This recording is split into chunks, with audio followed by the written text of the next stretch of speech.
Okay, welcome everybody to our Lunch and Learn. We are officially live streaming now. So I just wanted to take a minute, first of all, to say thank you all for joining us for this today. We were super excited to have Special Agent Clay Anderson join us and share these stories with us. So we really appreciate you sharing your lunchtime with us. Real briefly, I'm going to kind of go over what today is going to look like. I'm Jennifer Stoddard. I am the account manager here for Flat Earth Networking. I'm going to go over briefly what Flat Earth Networking is, who we are, what we do.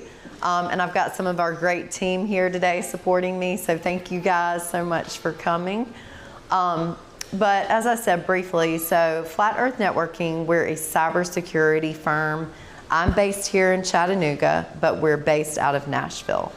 What really sets us apart is that we try to work with our clients and figure out gaps in their already cybersecurity posture. So we like to work with teams that are already in place. We're not going to come in and try to change things up. We just want to kind of escalate what you're already doing.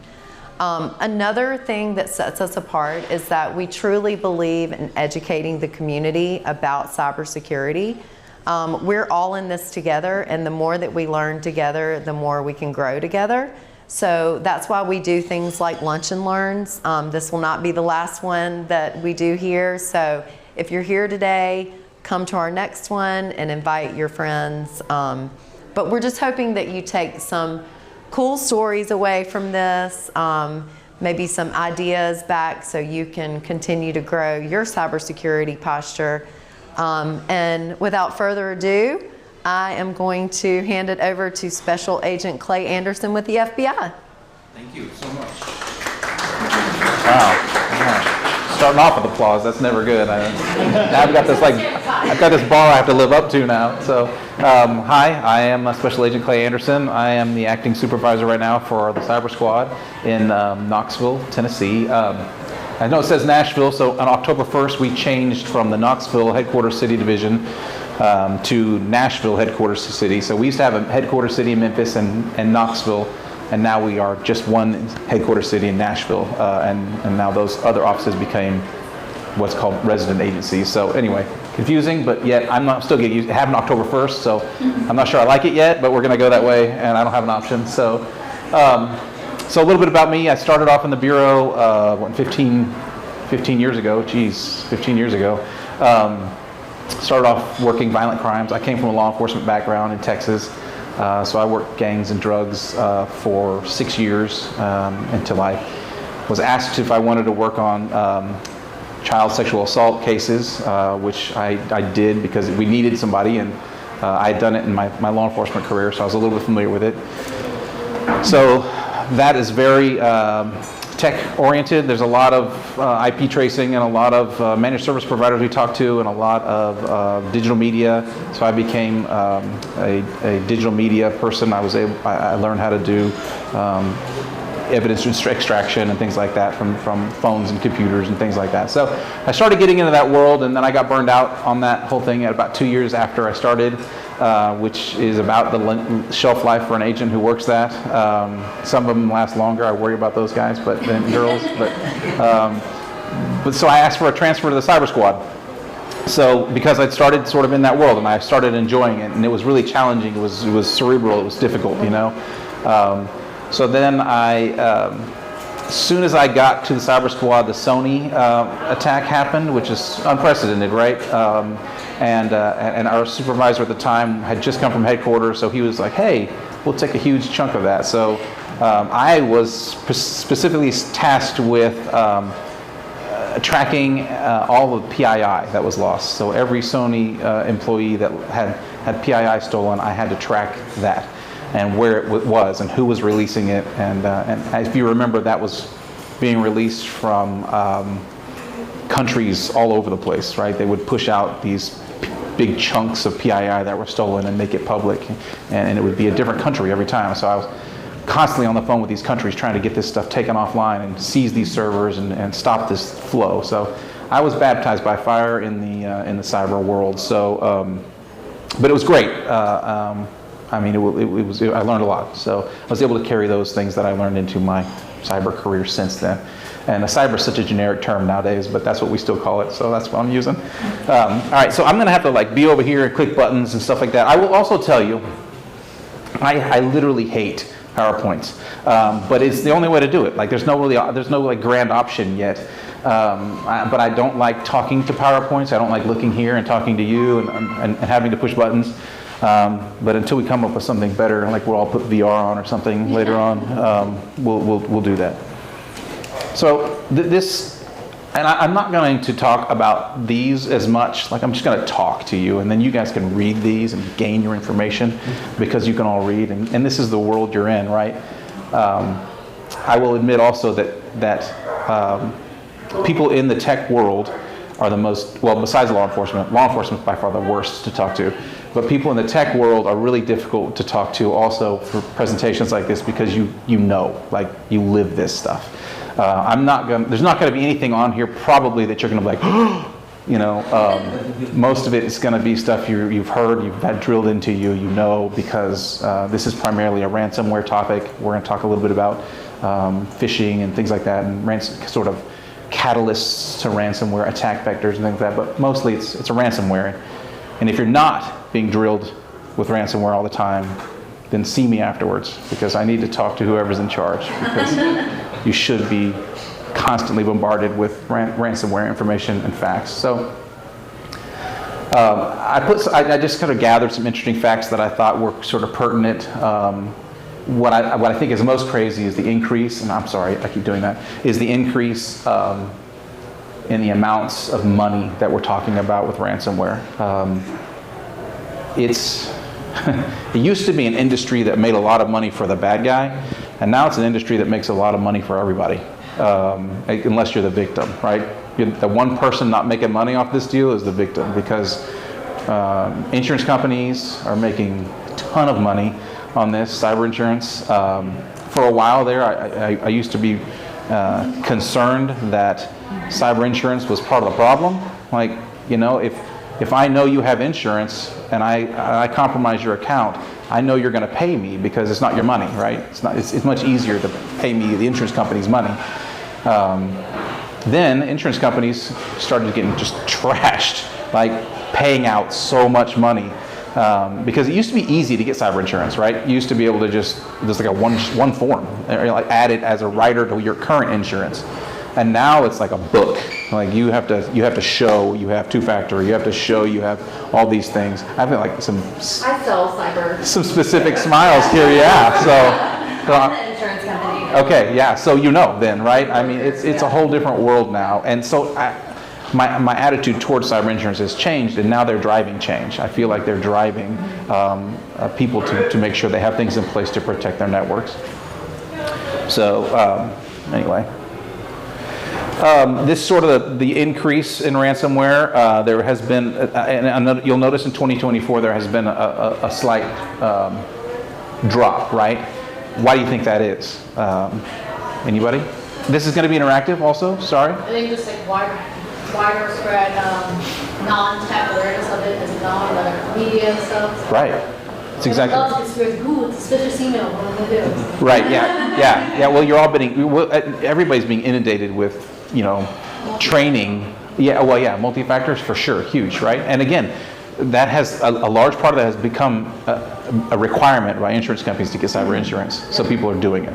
So bottom line is we've come around sort of this understanding where companies are just budgeting cybersecurity. They're budgeting training, they're budgeting cybersecurity. It's part of the budget now, where it used to be the C-suite folks were like, I've got so much money I can spend here on product development or here on advertising, or on personnel. I don't want to use it for this. But now they're realizing this is a must. It's a requirement. So I think education and just exposure, media exposure, insurance, things like that have brought that change about. Talk about attack vectors. We're looking at still the vulnerabilities are the biggest ones, and I'll tell you why that is.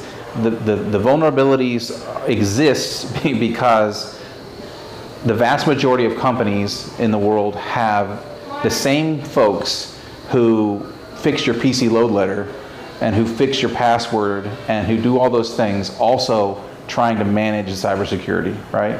This is a full-time job, right? Cybersecurity and maintaining that security and keeping your systems patched and all those things is a full-time gig, right? So, and a lot of people want to keep these things, this stuff in-house, which is fine. You can do that, but you got to hire people to do that, right? You can't have your brother-in-law running the the networking, also trying to do your cybersecurity. It's just there's not enough time, and there's not enough budget, there's not enough energy. That person just doesn't have it. So a lot of these vulnerabilities are being ignored, and so then they're being taken advantage of by the bad actors who, this is all they do, right? They look for those things, they test those vulnerabilities, they run against virus scans, right, to make sure that their stuff's not getting detected.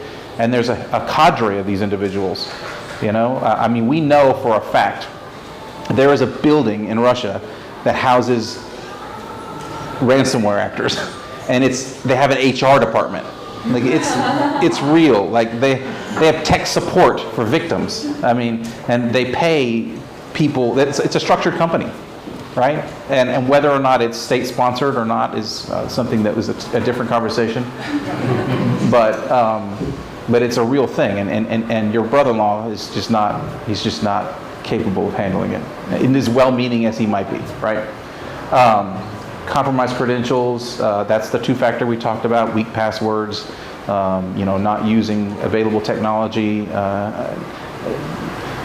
And I don't want to pick on C-suite people because but I know that's part of the issue, right? Is that they're focused on something, and this isn't it all the time. But they don't want to change their password every 6 months or every 3 months or every 2 months because that's a pain, right? And then you end up writing it down, and that's problems. But so that's it, and that really boils down to laziness.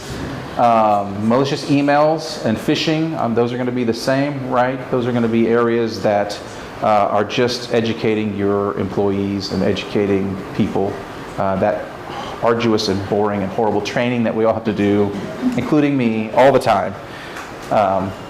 It's not as bad as bloodborne pathogens. You don't have to do that, but I do every year. It's awful. It's the same thing. So again, I'm not going to read these things, but I'll leave them up there for you. The issues are that as much as this has evolved and people are starting to pay attention to it, there's still so many victims, and the reasoning is because, one, the bad guys are good. They know what they're doing, and we are reliant upon sort of a standard group of tools. Like who uses primarily Windows for their company? Split, yeah. What about operating system based on Windows or a VMware or some sort of a virtual machines, things like that? Yeah. How many people have dial-in access that you can access your systems from your house? VPN? Yeah, VPNs, whatever. And yeah, some sort of a dial-in service or contact. How many people are still working from home? Yeah. It's time to bring people back to the office. Sound like C-suite people. Do what? Sound like C-suite people. Yeah, well, it is, though, I'm telling you, for a number of reasons. Number one, well, anyway, I'm not going to get into that. But the primary reason for what we're talking about is because the less people you have dialing into your network from VPNs or from whatever else is the less problems you have, and that is just a fact, because that is a problem. And it's one that the bad guys know, and they're exploiting like crazy, okay? And when I reference bad guys, I'm not only talking about Russia. There's Chinese. There's all these nation states that people that hate us. Those people are also involved in criminal activity, and they're not nation state related. They're just financially motivated, and they're making millions of dollars.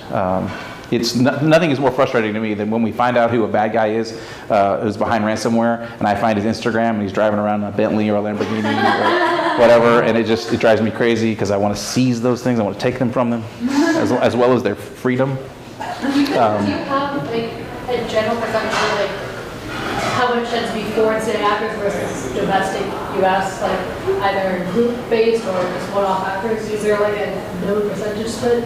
I don't have an actual physical number on a percentage, but I can tell you from experience that the majority of specifically ransomware actors are financially motivated criminals, and it's organized crime is what it boils down to.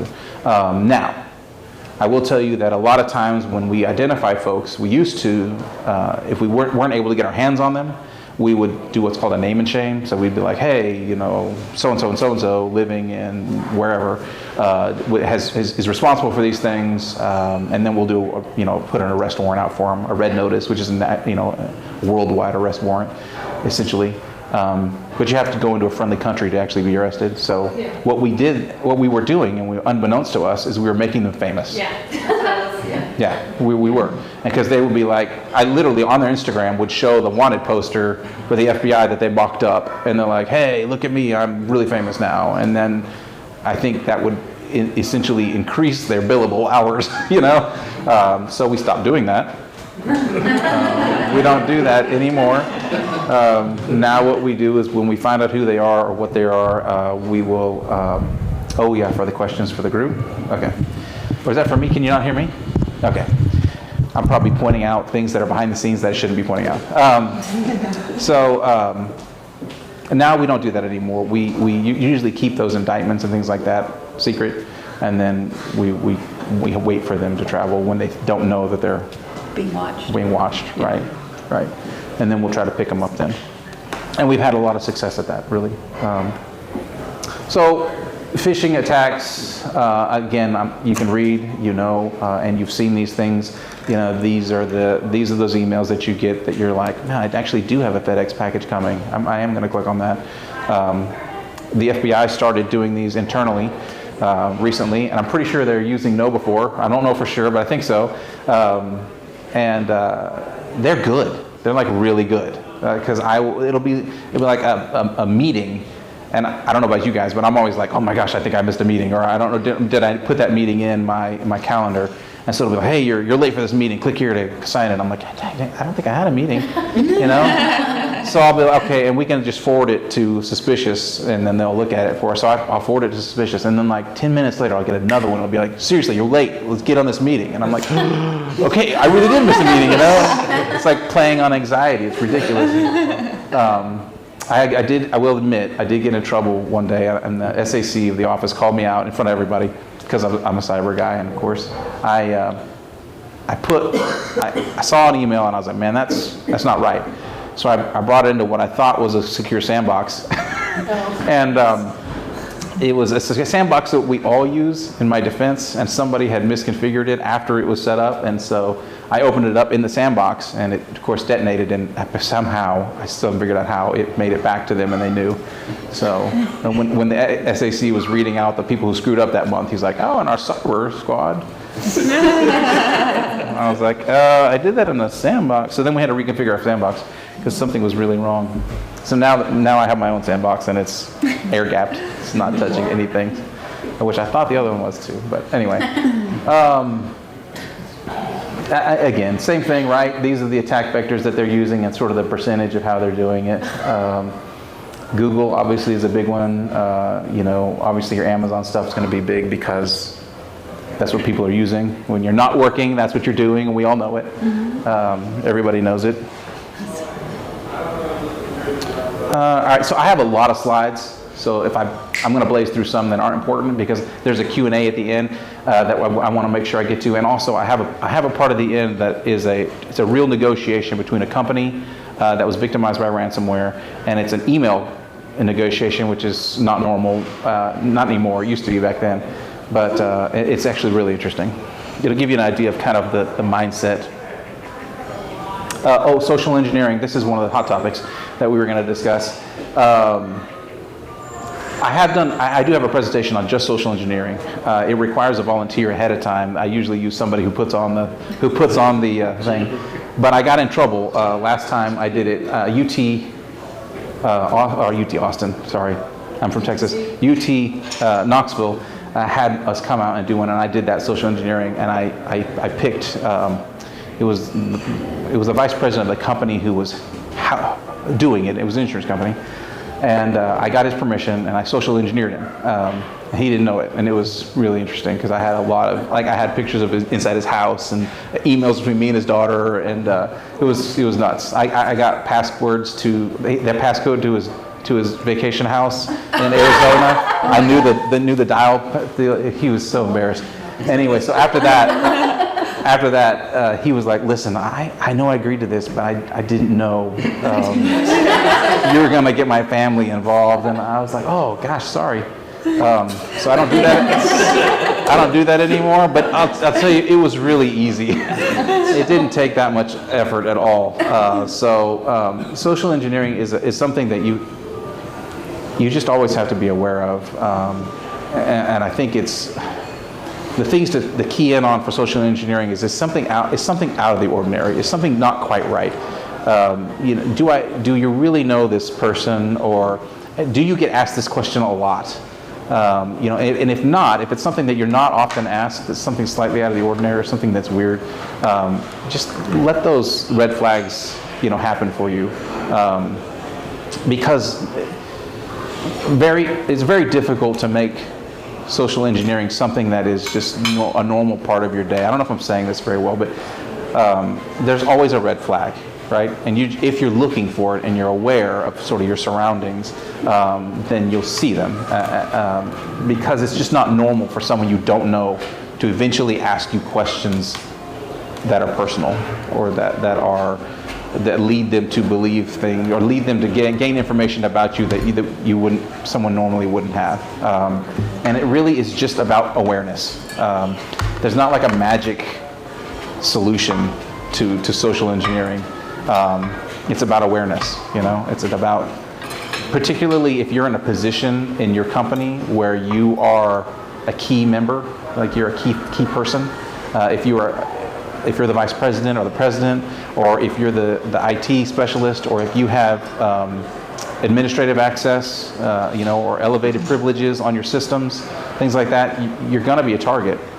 And so if you have a huge social media presence, it's so easy, right? And I'm not an anti-social media person, right? I don't have it. What about TikTok? But TikTok. If you want to give everything you have on your phone to China, go ahead. It's up to you. Subscribe to TikTok. You use that a lot. That's awesome for you.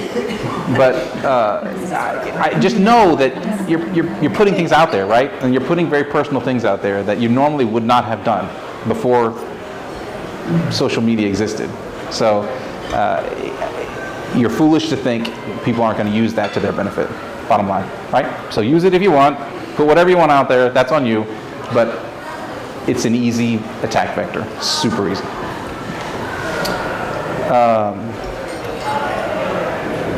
Obviously energy, oil and gas, huge. That's a lot of our nation state specifically. We have an entire counterintelligence squad.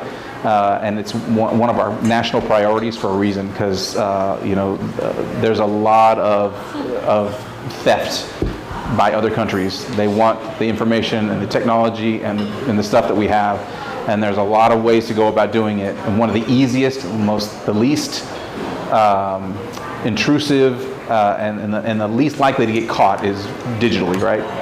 Through your digital exhaust, or through compromised credentials, or through network compromises. It's super easy. Or even, the old dropping the thumb drive in the parking lot, right? And someone going, "Hey, what's this? Oh, this belongs to so-and-so," right? Well, it's too late at that point, right? And that happens. In case you've never heard that, I'm seeing some That's a thing. That's a real thing. Not necessarily, that is a nation state trick too. So if you work at the lab, or you're doing something like in those worlds, and you find a stupid thumb drive on the ground, just leave it there, or throw it away, or give it to your IT guy to use the sandbox that hopefully works. All right, how much time do I have? Because I did not set my little deal here. You're good. Okay, so a major issue, and again, this has nothing to do with what I'm talking about, but a major issue that companies have to think about and people have to kind of realize is that the ransom that you pay could be an exorbitant amount, probably not. Because these guys are financially motivated, they just want money, they have 1,000 people, a lot of victims, and so they're not looking for $1 million per victim, right? I've had them down to 25,000, from 500,000. And the negotiations go super fast because they just want to move on, get what they can get and move on, right? But the cost comes from remediation.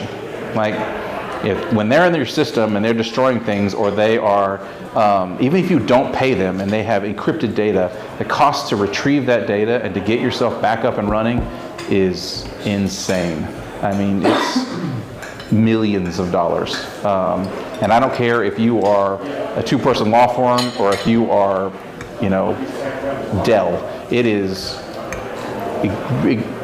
ridiculously expensive to get it done. And the problem is you have no choice.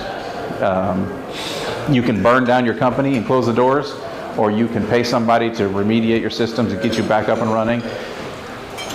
And that's why cyber insurance exists, right? Because most companies don't have that kind of cash laying around. Oh, this is interesting. The proportion of ransom demand paid by industry. So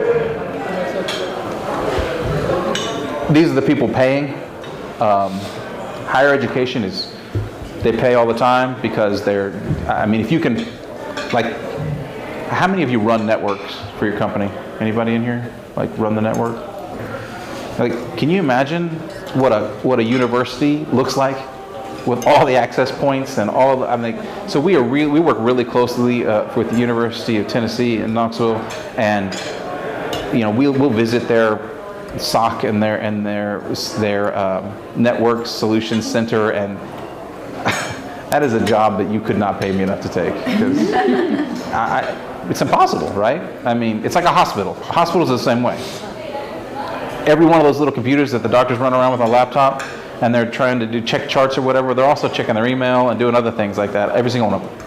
And they're all access points. And everybody's phone's connected when they come in, and bring your own device and all those things. Obviously, the more users you have on that network, the more difficult it is to secure. So they end up paying just a ton. Healthcare is just off the chain. Manufacturing also, because we had a major beer manufacturer get hit a while back, a few years ago, and they estimated that since their production was down, that they were losing $1 million a minute, because across the country they couldn't fill a single can of beer. So, imagine how quickly you want to remediate that and get that going. They end up paying, obviously, to get the encrypted data back. A lot of ransomware is changing. We used to have only encryption, right? They would get in the system and they would encrypt your files, and then you're just like, oh man. But now people started getting smart about backups, right? They started air gapping their backups. They started having much better and much more robust backups. And so a lot of people are like, oh, whatever, shut the system off, clean it up, restore from backups. 24 hours ago, you're good to go. So then they started switching from encryption to exfiltration. So now they're stealing gigabytes of data from you, just tons of information. And then they ransom that information. So then they say, okay, listen, I have all of your company's PII. I have, we had a hospital hit. It was a cancer hospital. They had photographs of cancer patients, which is extremely sensitive. And they're like, we're going to put that on the internet unless you pay us. So $10 million later, they paid and got that, supposedly got that stuff where it wasn't released. Here's the problem. You're dealing with criminals, right? And it's their word. Okay, you pay us this money, we'll destroy this information. Wink, wink, nudge, nudge. Because wouldn't you make money on the front end and the back end if you could, if you're a criminal? Yeah. Look, I see some nodding heads. That makes me nervous. I don't know. Yeah. Yeah, so, and that's what they do. So they'll steal your money, they'll steal your data, they'll get your ransom, and then they'll sell that 2 or 3 years later when people aren't looking for it anymore to the dark web or to a marketplace. Then they make money off on the back end. It doesn't make much sense to destroy that just because you pay me. You're a criminal, right? All right, I'm going to skip a lot of this stuff because I want to get to this. Again, I don't know how much time I have left. Good? It's good. We can go to 12:45 and then we'll take care of it. Okay, cool. Is that good? Yeah, that's great. I can actually slow down a little bit then. It makes me happy. So I was actually in Chattanooga at a meeting a few years ago, and I got this email from a victim saying, hey, we got hit by ransomware. We're starting negotiations. And so I immediately wrote back and says, hey, do you want to hire somebody for that? You know, do you, like, unless you're just like super ready for this, consider maybe a company that does this for a living. And they said, no, we're good. We're going to handle it. And I said, okay, well, what can I do? So they said, well, just tell us about the bad actor. So I gave them all the information we knew about the bad actor at the time. You know, kind of what other negotiation had looked at like, and what because I keep all that data, right? We find out what every victim pays, if they pay, how long the negotiations last, what happens during the negotiations. We try to aggregate as much of that data as we can, because quite frankly, and I don't know if anybody's been a victim of ransomware. Anybody in here? No? What? Someone to know. Yeah. Family member. Yeah, so it's not great. Like, it's bad. And when you call me, you're probably thinking, hey, the FBI's going to help. Like, there's not a lot I can do, right? Because I am not a remediation company. I don't have the resources. I don't have the training. I'm a law enforcement person, right? So I chase bad guys. And I gather information. So when you come to me and you're like, hey, I got hit by ransomware, it's really bad, can you help me? The first thing I'm going to start is asking you questions. Like, give me information, you know? And the last thing you want to do is bother with giving me something when all you want is some way to stop this, or some way to make it stop. So I tell them, I say, hey, listen, you're in a bad spot right now. I'm going to send you questions that I have for you that help me with my investigation. I'm going to give you as much data as I can, indicators of compromise, attack vector information, everything that I have gathered in the case. I'm going to send it to you, and then I'm just going to leave you alone, because the last thing you need is me asking questions and bugging you and doing things because you're just trying to save your company at this point, right? It used to be we would come in and be like, we're taking over. Shut that off. Give me that. Take that server, you know. But that's crazy. Like, why would we ever run it like that? 10 years from now, someone's going to look at the way we're doing it now and say the same thing probably, but it's nuts. So now we're just like, you know your systems. We're going to give you as much intel as we can, and then we're going to let you work, right? So that's what I did. I just said, hey, sorry, it's going through this. Here's what I know. Here's the indicators of compromise you can search for, and here's the attack vectors that we know they use. You're going to get a call in about 3 days. They're going to start bombarding every employee that they can find a phone number for. It's going to last for 2 weeks. The guy's going to be named Andrew. And it's going to stop. Whether you talk to him or not, it's going to stop at that point because they're going to move on. So anyway, he decides he's going to engage with the bad actor via email and go back and forth. So this is the first email he receives. The system got compromised. There was a text file on the computer that said, hey, you're hit by ransomware. Contact us at this email address. So they contact them and say, hey, okay, we know we've been hit. Now what? So these guys, this is the first. Hey, I want to tell you, I don't know. You want me to read this? I normally do it in a Russian accent, but I'm going to, no, I'm just kidding. They were Russian actors, so I feel comfortable with saying that, but I won't do it in an accent. I want to warn you right away that no one except us can decrypt the files. The decryption cost me $500,000, which is just such a standard. I mean, that's just a number they come up with. They used to. Now they get your insurance policy because it's on your system, and they know how much you can pay. So if you have cyber insurance, please don't put that anywhere on your systems that can be found. Because it happens. That's actually a really good point. It happens all the time. I mean, because we send them their policies. Yep, via email and everything else. Every day. Yep. Yeah. Every day. Stop doing that. Yeah. I'm going to have to hand deliver. Yeah. Send them like paper mail or something. That's a really good point. Because literally it happens all the time, where they'll be like, the bad actor will come to them and say, we have your insurance policy. They'll send them a copy of it. We know this is how much you're cleared for. I just sent one this morning. We want your $1.2 million. Yeah. That we know they'll pay. And then how do you argue that? We don't have that. So anyway, $500,000. If you pay within 48 hours, we're going to drop it to $400,000 as proof that we can decrypt the files. We're ready to decrypt 3 files. All this is standard language, but nothing important, obviously. So then, and we talked about this tactic beforehand, he and I.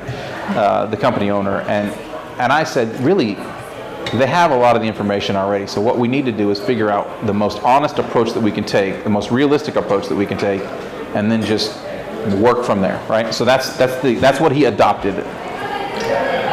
Says, saw your offer to fix whatever's caused this issue with my server, which I thought was an interesting way to phrase that. Not like, you jerk, you just jacked my stuff. It's, saw your offer to fix this. I don't have the funds you're asking for, not even close. What I do have is the backups, which he did. I'm not sure after this hack that I can use the servers, which he was concerned about. The only things that we need today is information, as we're trying, basically, we're typing out the orders that we had in the system. So this is a trucking company, just for background. I won't tell you where. It wasn't in Chattanooga. I was just in Chattanooga at the time. But so it was costing them a lot because they couldn't get their orders out, and they couldn't get what they needed to load onto what trucks. So the trucks could then go out because the system was all messed up. So it'll cost us about 5 people man hours over 2 days, which would be a couple $1,000s. Let me know how you want to proceed. So That was smart. super practical approach, right? And all legitimately true, too. This guy's not making any of this stuff up. No. Because I didn't know how much information they really had, and neither did he. So we didn't want to get caught in a lie and basically disprove all the things that he was working on. So he's being legit. And he's thinking about it from a manager's perspective, right? Man hours. Talk to my boss. The only thing we can offer you is not a big discount, $400,000, which is what they already offered if they paid within 48 hours, right? But probably also true. Probably also did have to contact someone above him because this guy's job is negotiating. He didn't create the malware. He didn't distribute it. Mm-hmm. There was an initial access broker that did all that stuff. And I mean, this is a segmented structure of people that do these things. It's not just one schmuck in his mom's basement. It might have been at some point in time, but it's not anymore. And we know this because we have taken these organizations down, and they are multifaceted. There's a guy who is the initial access broker, right? The one that finds the vulnerability, who escalates through the system, and then he sells that or gives that away to his buddy, who is the guy who wrote the ransomware, right? And then he says, hey, I've got the access to company X. Ransomware guy says, hey, use my ransomware, use Inc. ransomware, right? So will it work on the system? They test it. Yeah, it will work. Boom. They infect. Then that gets handed off to the negotiating folks, right? And then it goes from there. And then there's the infrastructure guy who set up all the C2 servers and all the things that deploy the ransomware. So there's a lot of facets to this. You guys have already read most of this. Is it a problem? Yes, basically. It's a big pain in my butt. Are my employees really pissed off about it? Yes, they are. Is it worth all this money to me? No. I mean, just don't be ridiculous. Make me an offer between $2,000 and $5,000, and I'll consider it, because I could use the information. It would get me back up and working faster, but only $5,000 faster. Like, I'm only going to get $5,000 worth of trucks out before I get it figured out myself, in other words.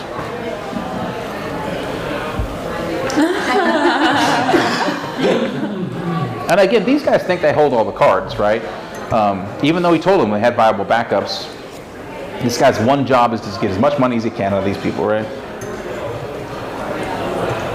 So the response was $10,000, last offer. Our last price is $100,000. We know about your capitalization. Your company data may appear on a well-known website. So, and they do research on companies. So they know how much these companies bring in. They oftentimes will stick the Dun & Bradstreet information on this company up on their site. Because that's the other thing, is these guys own what's called a ransom site or a name and shame site or whatever, 7,000 names. But it's got all of the victims posted on it, and it has this what are called proof packs. So it'll have thumbnail images of 10 or 15 documents that they stole from you, just to give you an idea of what they have. And then if you don't pay, they will post, the 20 gigs of information they stole from you on that same page. Now it's mirrored through an Onion server, so if you ever wanted to really download it, it would take you a month to do it. We've tried, and it does take literally a month to download the data, just to give it back to the company so they know it was stolen. But Or do they sell it too? Could they sell it? they will, absolutely, yeah. You don't pay it. Yeah, like PII specific Yeah. stuff, they'll sell for sure. But they'll also, I mean, if you think about it, if your company's about to go through a merger, or you're about to go through something that is important to your company, or if you are in a trust environment,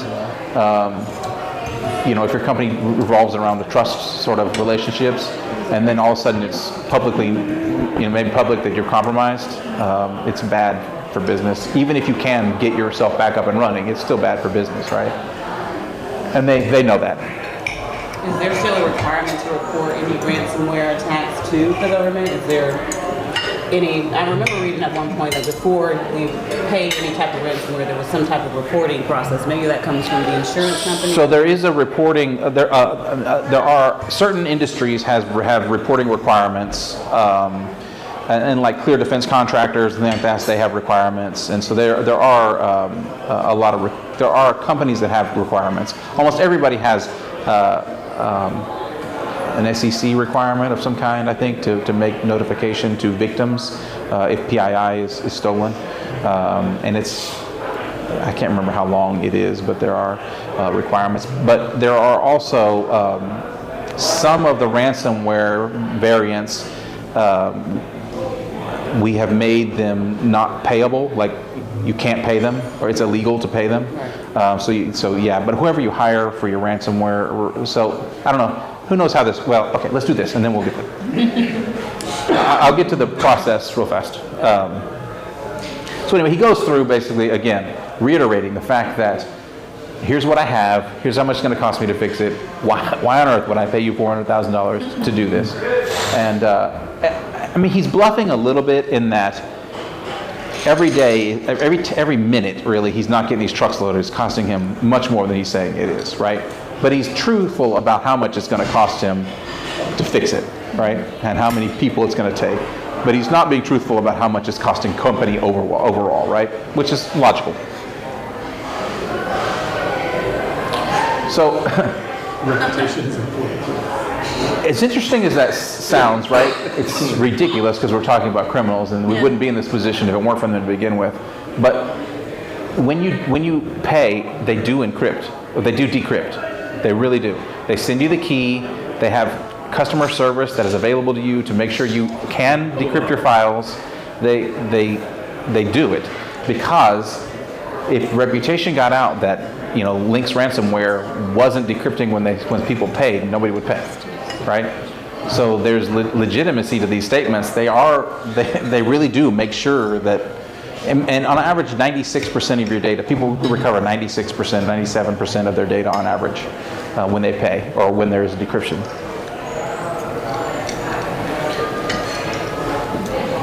So again, he lays out the risk. Like, here's my risk. Even if I say yes, even if I pay you money, how do I know you're out of my systems? How do I know that you're actually going to do this stuff? Which is legitimate questions, right? I mean, from a victim standpoint, that makes a lot of sense. And these guys on the other end of it have got to be thinking to themselves, how do I argue with this? Like, I am a criminal. Because ultimately, they are criminals, right? And they know that.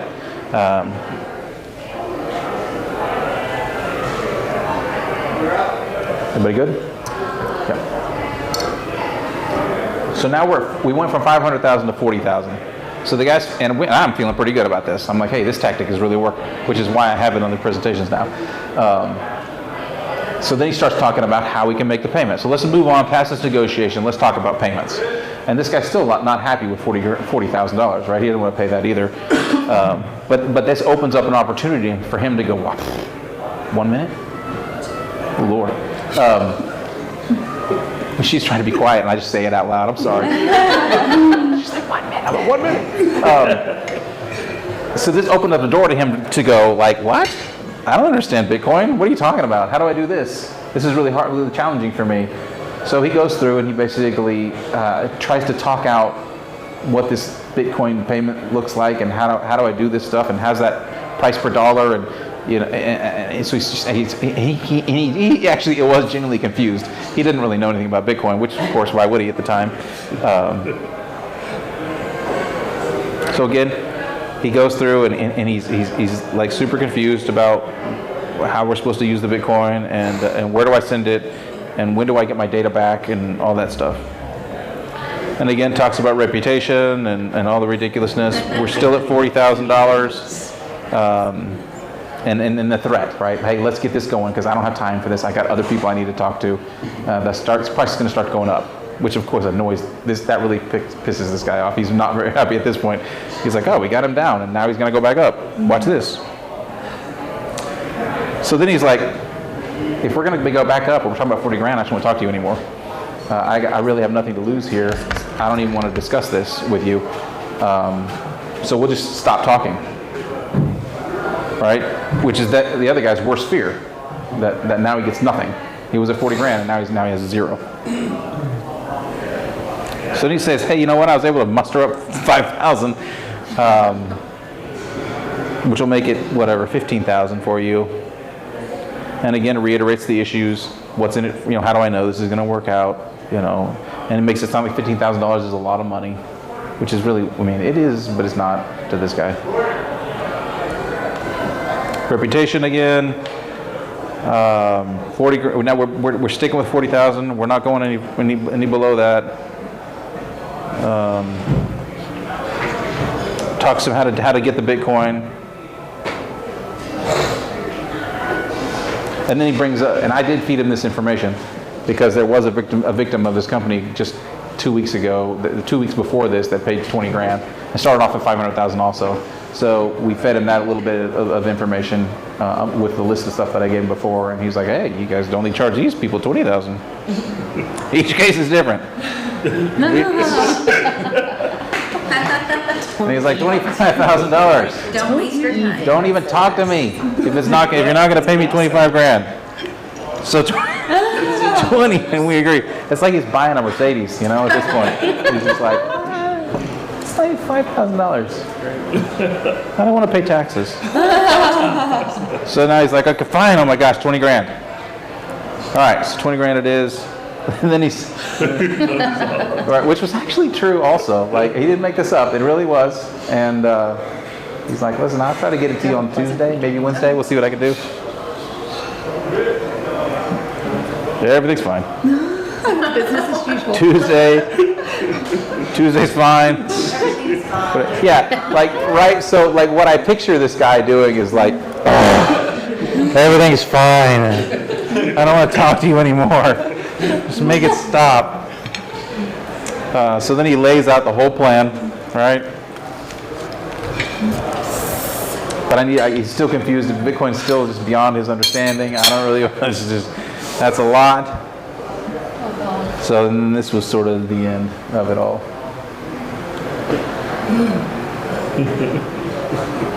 So they ended up paying $10,700 because that's all he could figure out how to get in Bitcoin.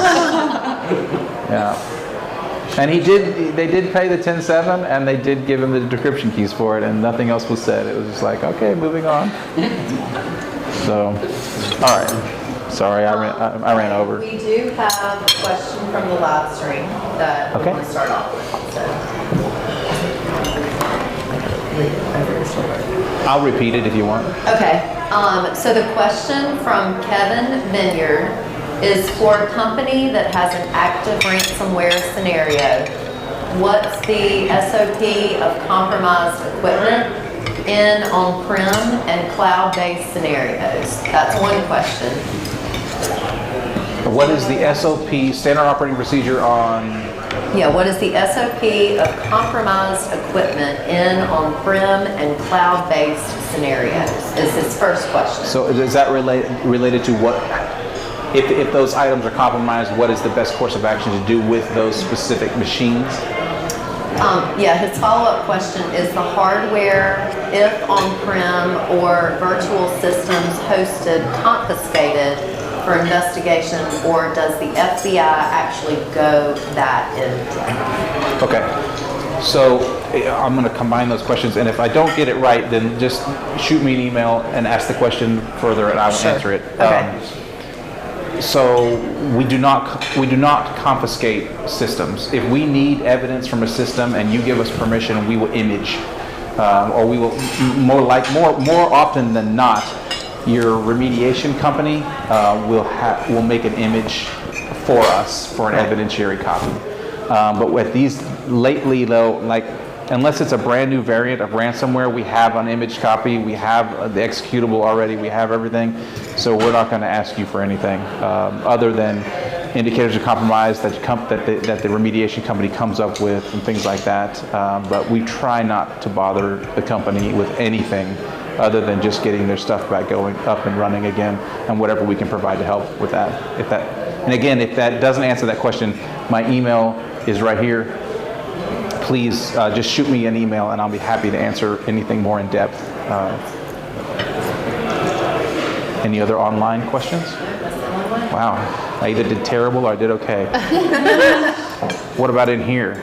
Yes. I guess one question now, because the first ransomware case that I became aware of was the one in Atlanta, 2013, maybe 2016, 2015. So, and like in the past like 10 years, what would you say is the biggest change from how you guys handle ransomware cases? How the FBI handles ransomware cases? That's a great question, actually. It's a constantly evolving process, to be honest with you, on how we respond to ransomware. We started off responding and really investigating on a case-by-case basis. So let's just say Atlanta Field's office gets an ink ransomware variant or attack, right? So they'll write up a case and they'll start working on that. And in the infancy stages, Knoxville gets an ink ransomware cases. We'll write up a case and start working on that, right? So now we've got two offices working the same case.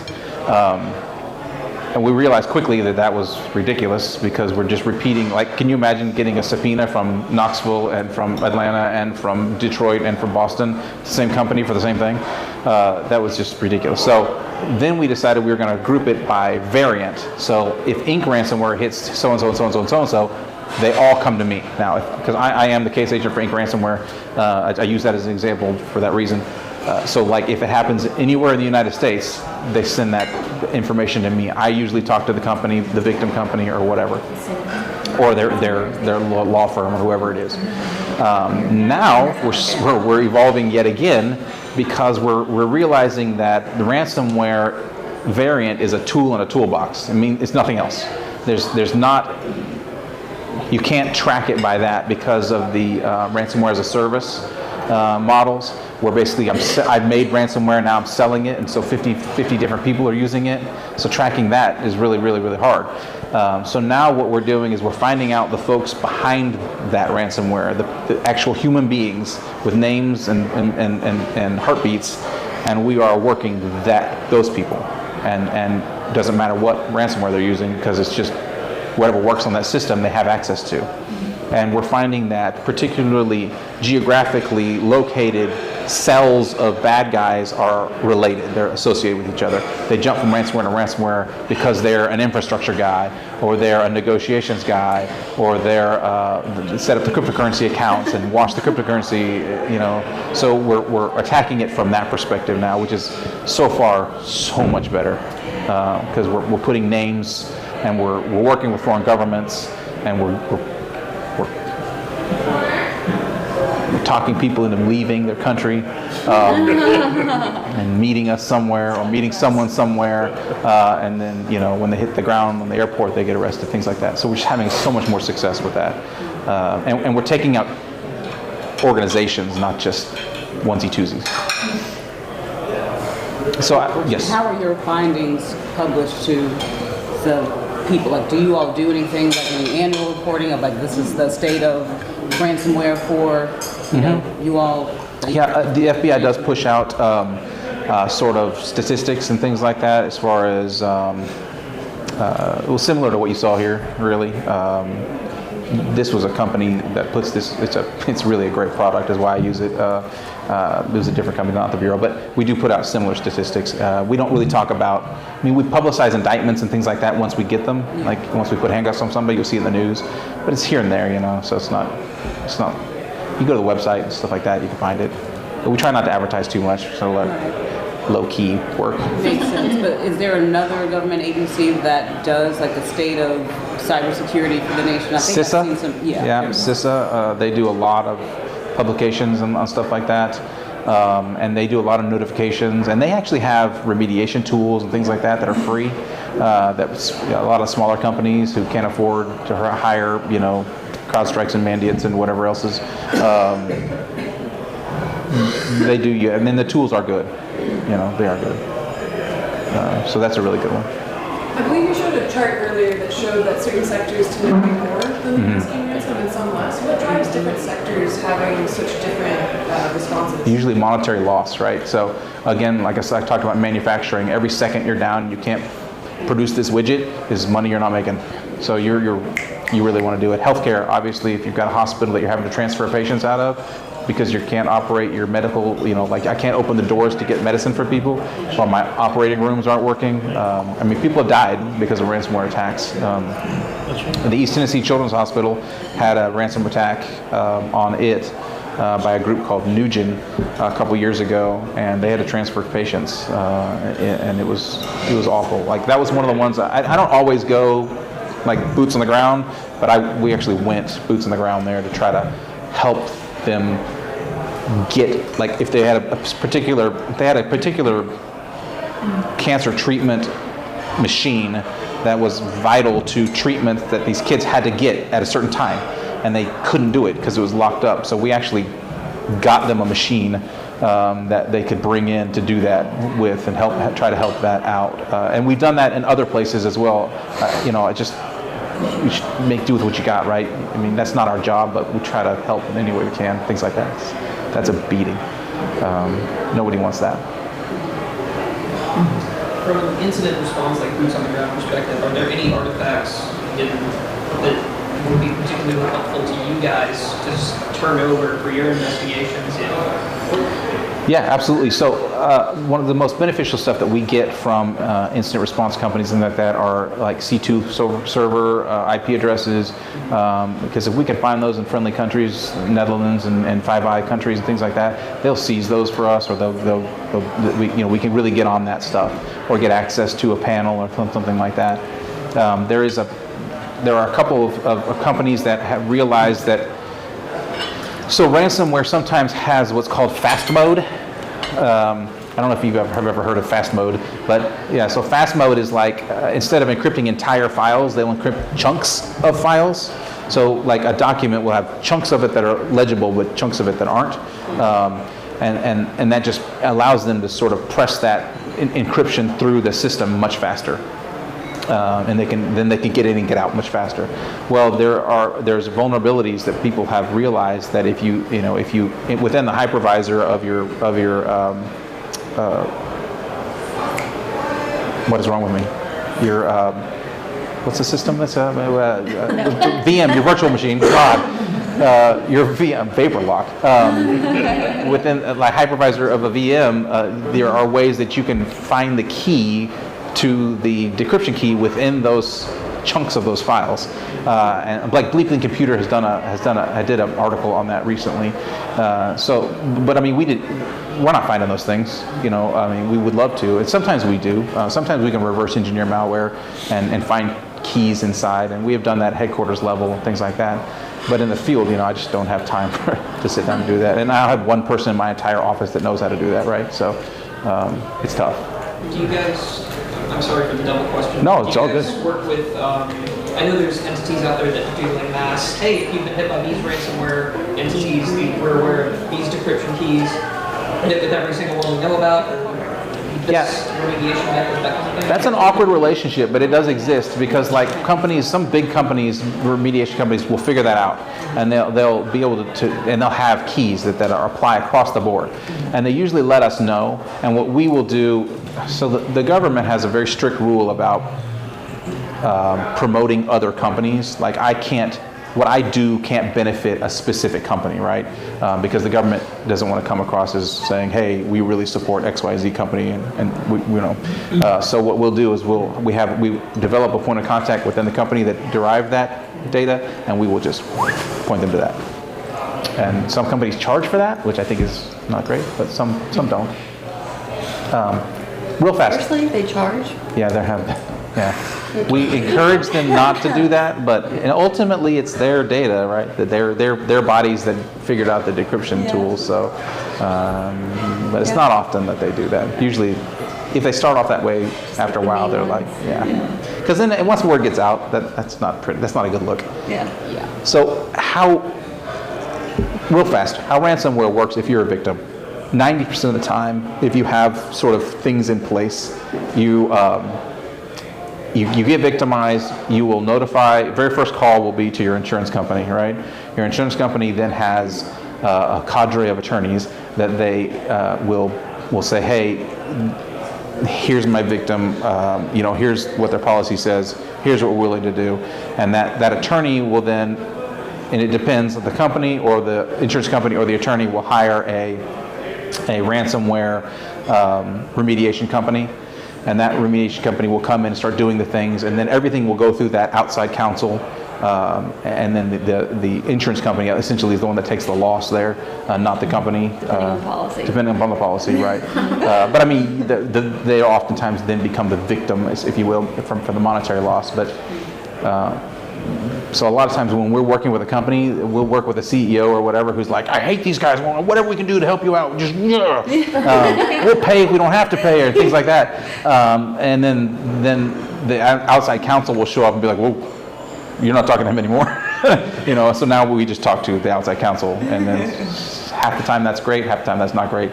But just, that's how it works from a victim's perspective. So at that point, you only have so much control over what's going on. I mean, you're ultimately running the show, but there's a lot of experts involved at that point. Well, Clay, I seriously think we could stay here all day. Yeah. Hear more stories. Maybe we can do part 2. Yeah, sure. Have you for We'll talk another about one? something else. So, absolutely. but no, seriously, on behalf of Flat Earth Networking, my team here, everybody who came, thank you so much. That Absolutely. was Thank you. very interesting. And so that's my cell phone number, and I'm not afraid to give it out. No, it's fine. Wow, I want you're it. brave. No, I don't care. That's why the government gives me a cell phone. I have to carry around, 2. The email's better. So if you have questions I didn't get to, or you have things that you want to say, or whatever, or you tell me that I'm terrible, just send it to that email. That's why it's up there. So copy it down, write it down, whatever you need to do. Hit me up anytime you guys want. That's why we obviously we're not working for them. Don't tell people. Well, No, we know I'm what this kidding. is, right? But we're here because it's an opportunity to get in front of people in this world and talk about important issues and get our information out there in case you need us. Right. Don't hesitate to call us or email me or whatever. And just to piggyback on what you said, I love what you said about, this is not a easy gig. It's not something for one person to do. No. And that's why we do what we do. So if you do have any questions about cybersecurity, if you need anything, please use us as a resource. I'll make sure that everybody has our information before everybody goes. But again, thank you so much for coming in person. Thank you for joining us online. And we'll see you for the next one. Thank you so much. Yeah, my pleasure.